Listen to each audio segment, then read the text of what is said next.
नमस्कार। ओम श्री परमात्मने नमः।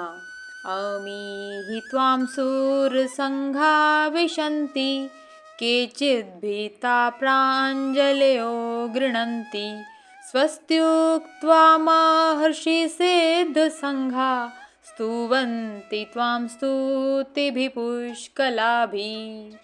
इस श्लोक में अर्जुन भगवान श्री कृष्ण के सर्वोच्च रूप की स्तुति करते हुए कह रहे हैं कि मैं सभी देवों को आपके विराट स्वरूप में प्रवेश करते हुए देखता हूँ।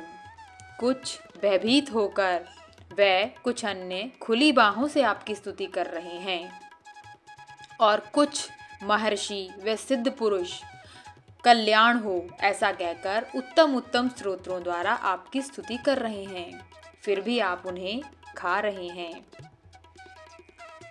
दिव्यता एक ही है जिसे लोग विभिन्न विभिन्न रूपों में पूजते हैं। संसार में विभिन्न प्रकार के संप्रदाय हैं जो कि ईश्वर की पूजा स्वयं के सर्वोच्च रूप को ईश्वर मानकर करते हैं। कुछ लोग सोचते हैं कि प्रत्येक का सर्वोच्च ईश्वर का स्वरूप अलग है। ऐसे व्यक्तियों का विचार गहन नहीं है। ज्ञानी लोग जानते हैं कि विभिन्न संप्रदायों के सर्वोच्च ईश्वर एक ही हैं। सभी संप्रदाय अलग हैं किंतु ईश्वर एक ही हैं। अंतर केवल देखने वालों की दृष्टि से है। जैसे कि कुछ जानवर ऐसे होते हैं जो केवल ब्लैक एंड वाइट दृष्टि से ही देख सकते हैं, किंतु मनुष्यों की दृष्टि रंगीन होती है। कुछ प्राणी ऐसे भी होते हैं जो अल्ट्रावायलेट रेज में भी देख सकते हैं। संप्रदायों के सोचने के ढंग के कारण ईश्वर विभिन्न रूपों में दिखता है। ज्ञानी व्यक्ति को सभी ईश्वर एक ही रूप में दिखाई देते हैं। यही स्थिति अर्जुन की भी है।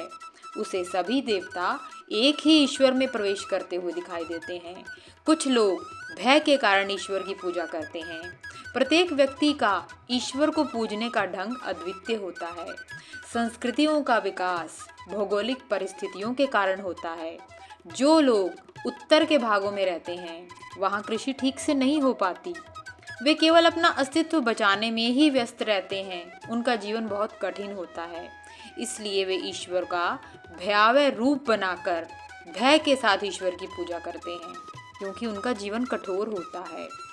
जो स्थान संपन्न होते हैं वहाँ लोग आराम से बैठकर ईश्वर का मनन करते हैं। इसलिए प्रत्येक व्यक्ति का भक्ति मार्ग अलग है, क्योंकि वह उसकी परिस्थिति पर आधारित होता है। आवश्यक यह है कि व्यक्ति ईश्वर की ओर प्रगति करे। हमें किसी के भी भक्ति मार्ग में बाधा नहीं बननी चाहिए। ओम नमो भगवते वासुदेवाय नमः। धन्यवाद। आशा है आपको मेरे द्वारा की गई श्लोक की व्याख्या अच्छी लगी होगी। धन्यवाद।